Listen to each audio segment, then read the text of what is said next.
Hey guys, so today we're going to be looking at more Am I Wrong stories. Yeah, let's just get right into the video. Am I wrong for not shaving my legs before a date and making him uncomfortable? I mean, if he's uncomfortable, then that's his problem. I went on a second date with a guy. I wore a mini dress and didn't shave my legs. They weren't super hairy, just a bit visible up close. I just didn't feel like it and don't always do it unless I want to. The date was nice, but later he texted, next time maybe smooth legs.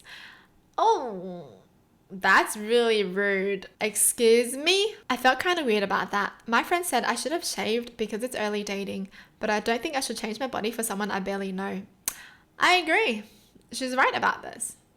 And a lot of guys feel that way too. They wouldn't do something for a woman that they barely know because that's just wasting their time. They wouldn't want to spend a lot of money on someone they're just dating early on. So same thing for this girl. And seriously, you should want to find someone who will accept you for who you are. Okay? Don't conform to society's standards because they're always stupid. Like, obviously, everyone has a preference. You can like this and dislike this, but to actually tell your date that is crazy. Okay? It's actually crazy. Am I wrong for adopting a dog after I thought my boyfriend broke up with me? My boyfriend was going through a tough time, and he said he needed a break. He said he was going to press pause on our relationship and go visit his family in Washington. I asked how you pause a relationship because I don't understand how that works. He said he needed some time to work on himself and asked me to respect that. But like, what does that even mean? Let me just pause our relationship so I can go see someone else and then unpause it. Is that what he means? After he left, I reached out to him a few times via text, asking him to let me know he arrived safe and to say hi to his mum for me. I received no response. I tried to call and left a message asking if he had broken up with me. I came to the conclusion that he'd ghosted me, and my friends agreed.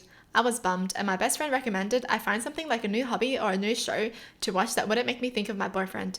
I decided to get a dog. My boyfriend is horribly allergic to pet dander, so I never even considered getting a pet. However, since he broke up with me, I decided to get one.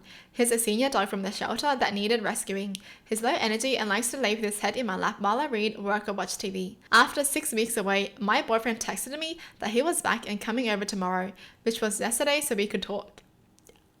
6 weeks of no contact, and he's like, I'm coming over. And then he's like, I'm gonna come over tomorrow to talk. Excuse me? You're done. And there's no going back. You're done. I was shocked and texted him back asking what he was talking about. He said he was back and ready to unpause our relationship. He said he would talk to me about everything the next day. I texted back asking what relationship. He didn't answer. So he's still ghosting her. That's crazy. He's ready to unpause it. Why is it up to him? Seriously, why is everything up to him? How come he gets to unpause it and pause it whenever he likes? She should tell him, well, I don't want to unpause it. I want to pause it permanently forever. So bye. Yesterday he showed up and told me he had done a lot of self-examination and was ready to move forward in his life path. He even wanted to talk about moving in together. Then he saw my dog and started freaking out. He asked me how I could get a dog when I know how sick he gets. I told him that since he broke up with me, I didn't think it mattered. He said he didn't break up with me. I said he ghosted me. He said he communicated with me, telling me he was pressing pause and visiting family. That's not communication. Why is communication to him one-sided? You can't just be like, I'm going to press pause, bye. And not even listen to your partner whether they want to do that or not. He was really like, I'm pressing pause and I'm going to come back whenever I want. Stupid. We argued in circles and then he said he had to leave because he was getting an allergic reaction, even though he was standing in the doorway, not inside. And this man is actually like an avoidant. It's only a pause if you both agree to pause the relationship. I'm so confused. I feel like he broke with me and it was okay that I got a dog. He says that he never did, and therefore it's a horrible act of disregard to have gotten a dog. Which of us is right? My best friend said I should break up with him because he's a jerk. I don't think I should have to break up with someone that already broke up with me. If I break up with him, I'm basically agreeing with him that he didn't break up with me, and therefore I was an asshole for getting the dog right. No, you can still break up with him. Or not even break up with him, just let him know that he's no longer going to be in your life, and you're no longer going to be in his life. Just let him know that it's done. Pausing or not pausing or whatever. It's done. Who cares? Alright, get out. Never talk to me ever again. That's crazy. Yeah, but she can't even stay with someone like this anyways, because why is he going to pause the relationship? By himself. No thank you. Am I wrong for poking fun at my cousin's divorce after she insulted my wedding? I got married at 20. My husband and I were young, desperately in love and super broke. I was never one to want a big wedding, so we kept it small. I will admit, my cousin helped a ton with the decorations.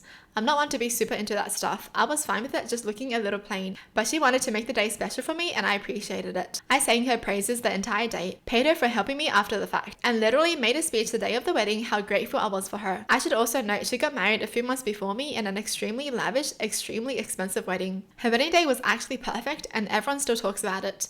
However, she got divorced about 4 years ago. I'm unsure what caused this, but now anytime we are together, she makes fun of my wedding. She mocks how small it was. She mocks how corny the venue was. She insults my bridesmaids and my husband's family and how useless they were the day of. I normally don't react because honestly, I don't care about her opinion. Whoa, she switched up so fast. Someone's bitter about getting a divorce. However, today we are at a large Father's Day gathering with all my family. From the second she saw me, she started ragging on my wedding to her new boyfriend. I'm not sure, but something in my brain just flipped and I said back to her, well, at least I'm still married. Everyone in my family is upset with me. They said I went below the belt with that comment, but absolutely no one has ever checked her for insulting me over and over and over. Yep, she did the best thing she could have ever done. At least the cousins shut up now. What's the point of having a big venue and spending so much money on someone when you guys can't even last a lifetime? That's embarrassing. Okay, I think it's the most embarrassing when someone spends so much money on a wedding, so freaking much, they have so many guests, and then they end up getting divorced. And then the person that got divorced has the audacity to make fun of someone's small wedding. Well, that's it for the video. Hope you guys enjoyed. Tell me in the comments down below what your thoughts are. And as always, thanks for watching. Hope you guys liked it, and I'll see you guys next time. Bye!